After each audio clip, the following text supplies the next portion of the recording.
news at this hour, and here's our top story. Currently, the situation in Nagpur is calm. Over 50 individuals had been taken into custody in connection with the violence. Curfew was being enforced in several parts of Nagpur. Authorities are also reviewing the CCTV footage and social media posts to identify any additional suspects involved in the unrest. Maharashtra के मध्य नागपुर में हुई हिंसा के बाद Nagpur police पूर्ण तरीके से सतर्क है और फ्लैग मार्च कर रही है लगातार। इस मामले में महाराष्ट्र की नागपुर पुलिस द्वारा कार्रवाई भी की है। नागपुर के पुलिस कमिश्नर रविंद्र सर हमारे साथ हैं। सर, जो घटना हुई वो बेहद ही दुखद घटना थी। इस मामले में कहां तक जांच जो है वो हमारी पहुंची है? हम लोगों ने तकरीबन 50 लोगों को इस मामले में डिटेन किया है। सर, क्या चीज़ें जो हैं वो सामने खुल के आई हैं?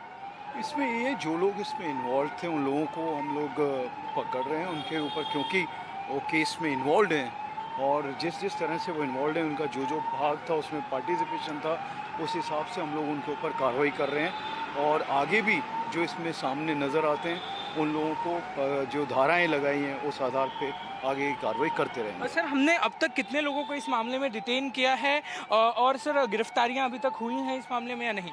जैसे मैंने बताया कि लगभग 50 लोगों के ऊपर कार्रवाई की गई है और क्योंकि 5 केसेस इसमें दाखिल हुए हैं, उन 5 केसेस में अलग अलग इसमें लोग हैं, उन सब के ऊपर आगे कार्रवाई होगी। 24 hours later, the situation continues to be tense but under control. The barricades are in place. The police deployment is in place. Yesterday night's violence saw at least 34 policemen and women, including constables and officers, receiving injuries. 5 citizens were also injured, and 50 troublemakers have been arrested, as the Commissioner of Police of Nagpur just told us, and more than 50 vehicles were damaged and some of them were even torched. Areas under 11 police stations have been placed under curfew, and 5 FIRs have been registered in 2 police stations.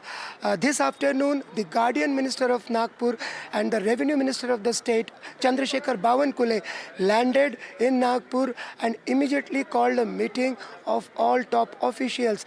He then issued directions, and according to his directions, 5 teams of revenue officials visited the affected people whose vehicles or property were damaged. They did an assessment and a panchanama on the spot, and now they will file a report. So that's right now. Just a while ago, the Nagpur police took out a massive route march under the leadership of the senior IPS officer and the Nagpur Police Commissioner, Dr. Ravindra Singhal, to send out a strong message to the troublemakers. As I just said, the situation still continues to be tense. Appeals are being continuously made to maintain peace and restoration of normalcy, but scars are there. They run deeper and will take time to heal.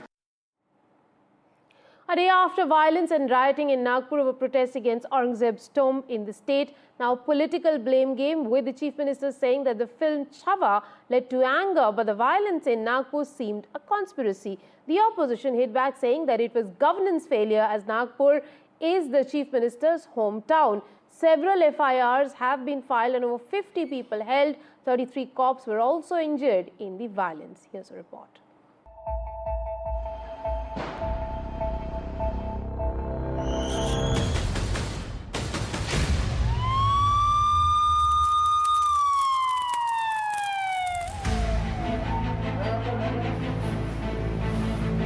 Some semblance of calm in Nagpur, with curfew imposed at the crack of dawn after clashes between protesters and the police. The action shifting to the Maharashtra Assembly on Tuesday.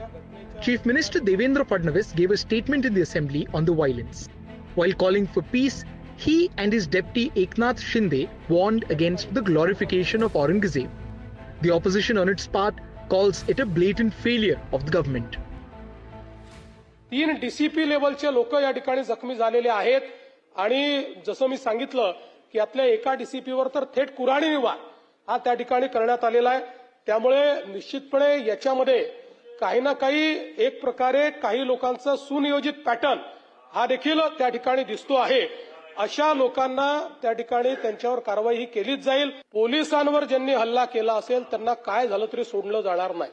मैं मुख्यमंत्री नहीं हूँ, ना ही मैं गृह मंत्री हूँ, तो मुख्यमंत्री जो है मुख्यमंत्री जी को पूछो किसका हाथ है, क्योंकि आरएसएस का मुख्यालय वहाँ है. तो डबल इंजन सरकार की असफलता है, और अगर ये सरकार असफल है तो इन्होंने इस्तीफा देना चाहिए. कि मुख्यमंत्री कार्यालय से क्यों ना कोई रिएक्शन आई जब अफवाहें फैलने लगी थी. कभी भी ऐसी घटना होती है तो पहला रिपोर्ट सीएमओ को आता है, सीएम के मोबाइल फोन पे आता है. क्या उनको पता नहीं था ये होने वाला है? Giving his official account, Chief Minister read out the timeline of the event in the Assembly, stressing on the pre-planned nature of it. He even alluded to the release of the film Chhawa as a trigger.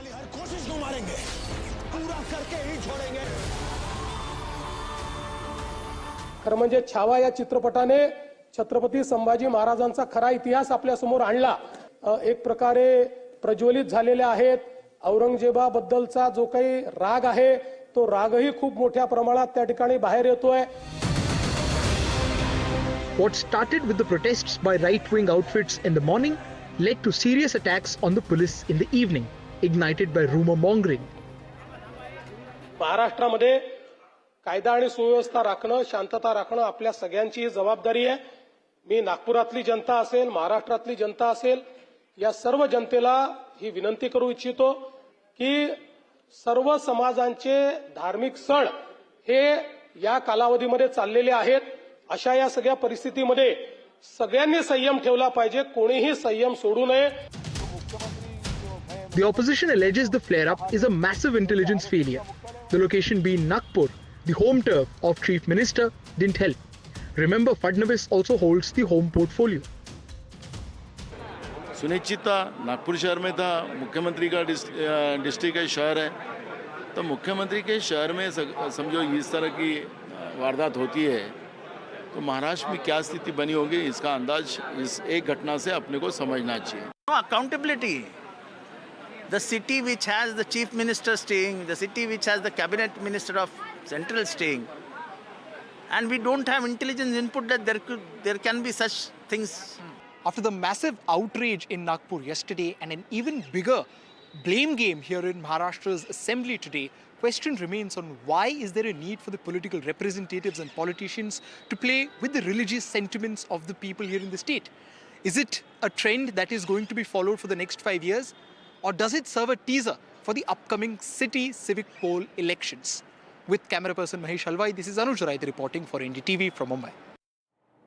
The Election Commission said linkage of voter cards with Aadhaar would be done according to the prevailing law and the Supreme Court's directions, and added that technical consultations between UIDAI and its experts for the exercise would begin soon. The Election Commission held a meeting with the Union Home Secretary, Legislative Secretary and others on the issue of voter card, Aadhaar card seeding. Meanwhile, Congress party has welcomed EC's constructive solution and has urged the EC to assure them that there are sufficient guardrails to not deny the right to vote to any single citizen, as well as privacy of any single voter card is not breached through this process. Now, the Prime Minister praised the Mahakumbh in an address to the Parliament, the massive preparations and seamless execution, calling it a symbol of unity. And appreciated globally, but the opposition Congress hit out over not being allowed to speak in the House, also asked what of those who died in the stampede. अपनी seat पर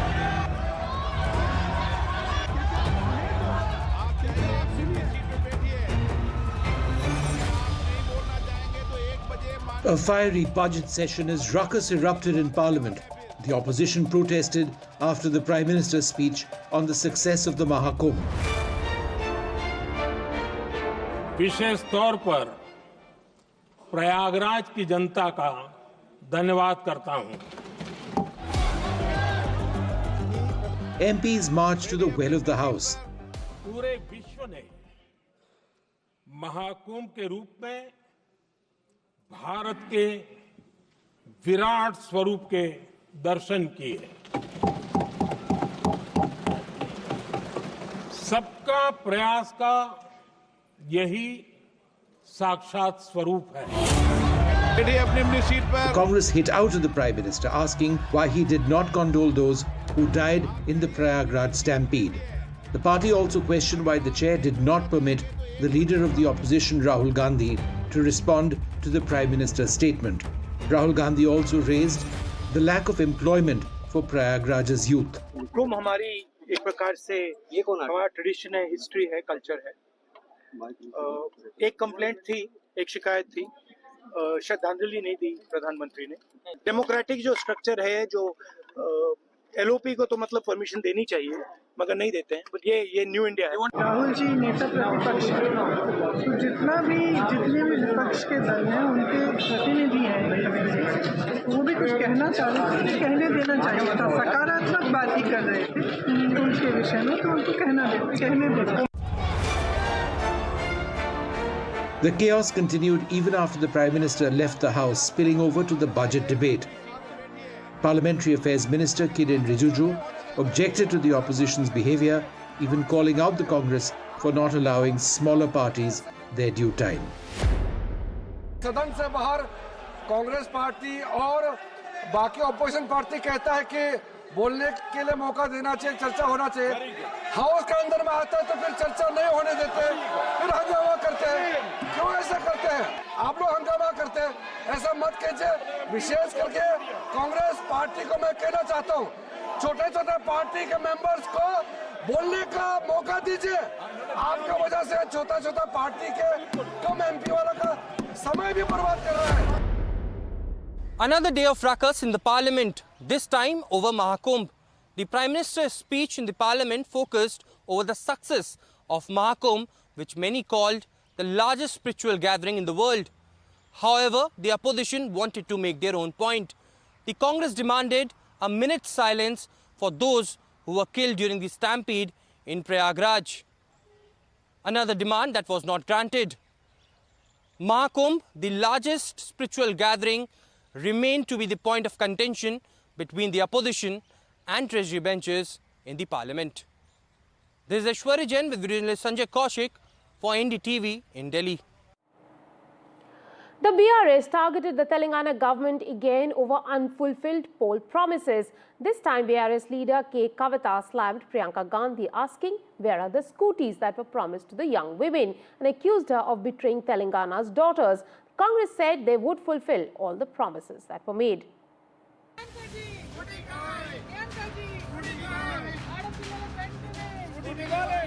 Telangana's opposition Bharat Rashtra Samiti demanding answers from Congress leader Priyanka Gandhi, asking why the two-wheelers to 18-year-old women pre-election promise has not been implemented. A day after the Telangana Assembly unanimously passed the bill to enhance backward class reservation to 42%, BRS leader Kavita said it was the Congress that had stalled increase in backward class quota multiple times in the past. అప్పటి వరకు ఎవరు కూడా కాంగ్రెస్ పార్టీలోంచి ఏం చేయలేదు అధ్యక్ష. 1990లో VP Singh గారు implement చేస్తే అధ్యక్ష on the floor of the parliament Rajiv Gandhi గారు నిలబడి గంటన్నర సేపు బీసీలకు వ్యతిరేకంగా ఉపన్యాసం ఇచ్చిండ్రు అధ్యక్ష. ఈ దేశం విచ్చిన ఉంది అధ్యక్ష, పార్లమెంట్ రికార్డ్స్ ఉన్నాయి, నేను చెప్తా కదా. ఈ దేశం విచ్ఛిన్నమైతే బీసీలకు ఇట్లా రిజర్వేషన్లు ఇస్తే బీపీ మండల్ కమిషన్కి వ్యతిరేకంగా మాట్లాడినటువంటి పార్టీ కాంగ్రెస్ పార్టీ అధ్యక్ష. This, even as Chief Minister Revant Reddy warned backward class representatives that they should not fall in the trap of those seeking to make political gains at their cost. మీరు దీన్ని తప్పు అని అన్న మరుక్షణం మీకు వాదించడానికి base ఉండదు, base లేని ఆర్గ్యుమెంట్కి result ఉండదు. నేను ఓపెన్గా మాట్లాడుతున్నా మీ అందరితోటి. The opposition BRS and some backward class organizations have said that Telangana's recent caste survey report has shrunk the backward class numbers to 56.36%.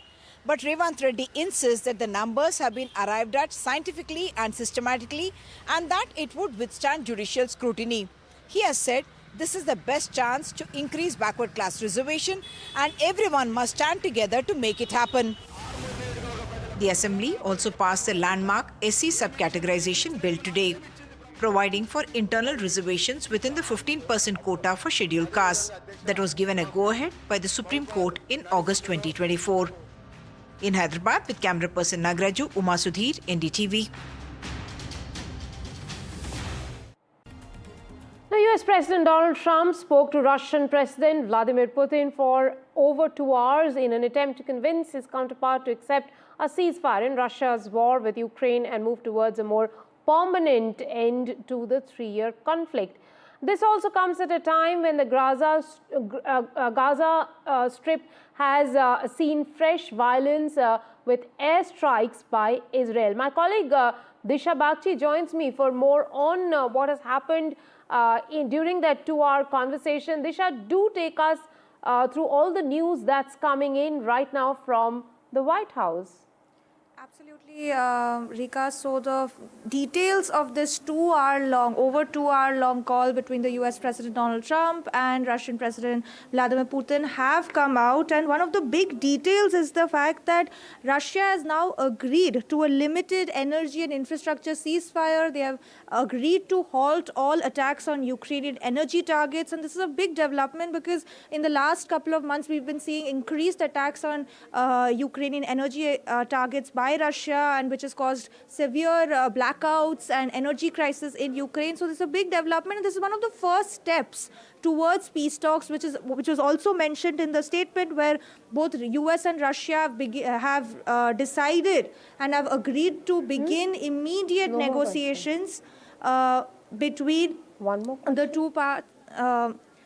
They have agreed to begin negotiations in the Middle East. And apart from that, an interesting development is also the fact that Iran was in fact featured in the talks between the two leaders. And in fact, according to the White House statement, it mentions that the two leaders shared the view that Iran should never be in the position to destroy Israel. Now, this is a crucial and big statement coming in within this call, because to tell our viewers, Russia and Iran are quite close allies, and they even signed a mutual agreement just in January, just days before Donald Trump returned to the White House. So this statement coming in, and from the White House statement, that both leaders have mentioned that Iran should never be in the position to destroy Israel, and this comes at a time when Israel has also begun fresh attacks on the Gaza Strip. So interesting developments.